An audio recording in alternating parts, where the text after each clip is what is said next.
I have always worked on growing, healing, and evolving. And when I look at when I didn't want to have kids, I was really happy and content with where I was, but I was still trying to grow. Today, let's just say I didn't have a child. I'd still see myself as evolved and continuing to. You never become fully evolved, right? But something happened and I just changed my mind. I said, you know what? And it really is, because I'm in a trustworthy relationship and I also am not being so hard on myself anymore and I've healed, I changed my mind and I said, you know what? I want to be a mom. I chose it. I decided to shift my perspective and choose this for myself. Woo! This week's topic is one that everybody can contribute and relate to some capacity. Should you change core parts of yourself once you get into a relationship? And I'm talking about the big shit. Your long-term goals, your value system, the core parts of your personality, how you function in your day-to-day life. Should those things be malleable once you now get into a relationship? This is what I discussed with Jeannie Mai Jenkins. This is a really meaty part of the discussion that I had with her. But if you want the full discussion, plus how I brought this dialogue into my personal life, you have to listen to the podcast Lovers and Friends, available wherever podcasts are. But before we get into that part, let's get into this. Jeannie Mai. Hi, Shan. Hi, Boo. Hi. I am over the moon for you. Yeah, really? I really am. So there's a school of thought that when you get with somebody, they're supposed to love you for who you are. And you're not supposed to change for love. Yeah. Because love is about acceptance. And if you have to change for love, then it's not the right person for you. Right. But you changed a lot. A lot. I don't agree with that school of thought because I don't expect somebody to change for me, but I want them to grow and to become better versions of themselves for them. Like the person who, my favorite quality in a person that I think is so attractive is self-awareness. I love when someone's self-aware to be like, you know what? That was kind of narcissistic of me, or that was kind of selfish of me, or that, and then whatever you see when you call that out, do what you got to do in order to kind of grow out of that, or stop, or draw a boundary between you and that person. For example, I have a really hot temper. Not a lot of people know this, but it's just something in my family. I've seen it in my grandmother. Saw it in my grandfather, to my grandmother, to my mom, to my aunts, to me, right? But I didn't notice it in myself until I was with Jeezy. Interesting. You didn't notice in your previous marriage? No, because it has to do with the type of relationship you have and the type of respect you have for that person to mirror things back to you, where you actually would stop you in your tracks and evaluate yourself, you know? So you had it. So I had it, but nobody ever called me out on it. Also, in my line of work, sometimes being a boss isn't so great for you because you have a lot of people who just agree to what you want. They're yes men, right? And so I didn't notice that I had a hot temper until I got with Jeezy. And here's a person who is my equal and I really respect. And when I would spew some of my old habits, and he was like, like, who? That's not flying here. And also, it would trigger him to come back at me with things where I was like, who the fuck do you think you are? But I was triggering him. So through work, we learned that we both have certain habits that to the everyday person, from friends, family, fans, they'll never see it. But to the person who loves us deep enough, you can press that button and boom, the dragon comes out. And we both have it. So we had to work on that. But he never told me to fix my temper.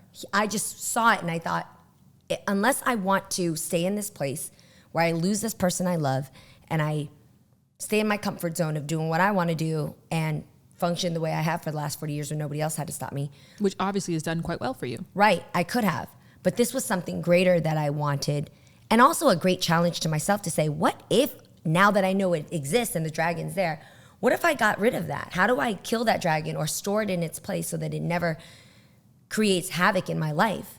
And that took work. So for me, I think I don't want somebody who doesn't change. I want you to change and grow, if it means growing into an even better version of what I fell in love with. There is this theory, it's called the self-expansion theory, and it essentially says that humans are unique to other animals in that rather than just needing the basics of food, water, shelter, safety, belonging, we also need achievement. And that's what makes us different. So we are just as driven to find somewhere safe to sleep at night as we are to get up in the morning and strive for something. Yes. So when we're in a relationship, it's an opportunity for achievement because you can learn something else. You see the world broader. You have a new circle. That. So when you're in a relationship, it's an opportunity for achievement. Yes. That is why I'm in my relationship. You just nailed it right there. What's that thing called again? Self-expansion theory. I'm all about the SET. That is yes. That is me. Everybody always asks, why in this relationship has it changed you? Has it made you softer and different in these different ways? And of course he's a great man, but what is it beyond his looks or his accolades that make me so attracted to this relationship and working for it? Like actually working for it, like changing myself, growing, doing things. It's the ability to achieve. It makes me actually like myself more. I want to say something that someone said to me, and I want to know what your reaction to this is. Okay. So we're going to role play. I'm going to say, Jeannie, the last time that I saw you, because I haven't seen you in a long time, you didn't want to have kids. Right. And now you've evolved into a woman who knows that it's her time to share a life and to give life. It's beautiful. You really dug in there with that evolve. You really, I didn't like that one. I'm trying to process it because I'm forgetting you were role playing. But I was like, what you mean by evolve? Like, it has nothing to do with whether or not I chose to have kids. Evolving to me just means growing into understanding and accepting myself more. And that could also mean not choosing to have children. But that right there hit so low below the belt because you almost made me feel like I was stuck in a place that I would never recognize was lower than other women out there, that because now I changed my mind, I've caught up. And that is insulting. I really don't understand why. And moms, now that I'm a mom, I'm speaking to moms out there too. I don't love when moms make you feel like they feel bad for you if you don't see it. Mm-hmm. They actually sympathize, like, but you don't know. There's the real love of a mother. There's nothing like it. And you'll never experience life until you see it this way. And those things, I look at I try to play devil's advocate, and I see what you're saying in the sense of another type of love. I'll never know that until I've experienced it. Yes, that is true. But that doesn't mean I will be shorted on the type of love that is available for me because I didn't choose to have kids. Mm-hmm. And so when moms, which happened my whole life, looked down upon me because they were like, oh, poor thing, she doesn't get it.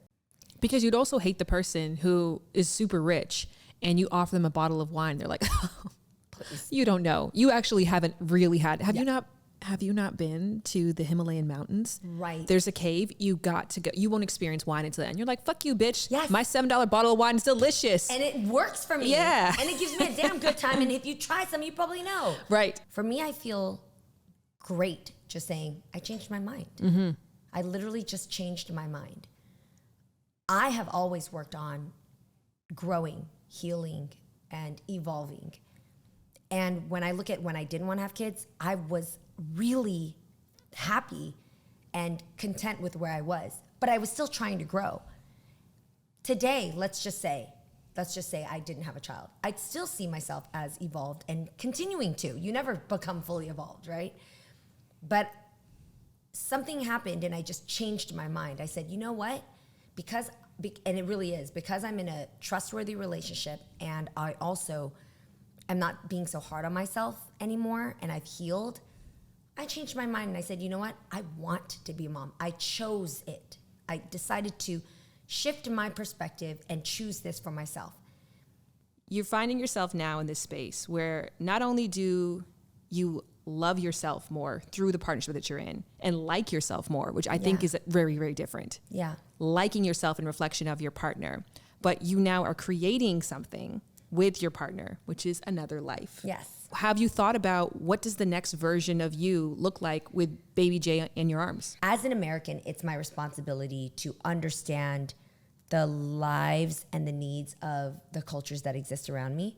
So whether it's Black, Native American, Hispanic, I live and dwell with all of my neighbors that are of different races. So I need to understand what each journey is because not everybody is the same.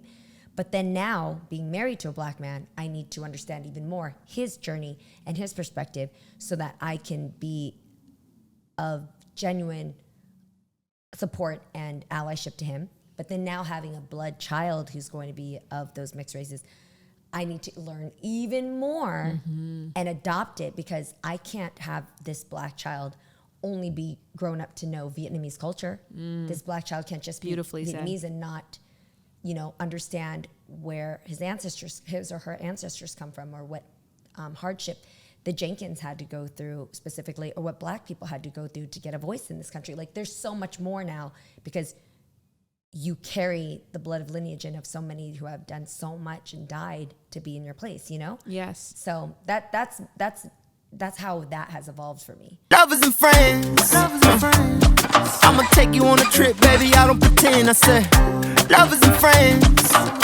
I'ma hold you down to the end. I said,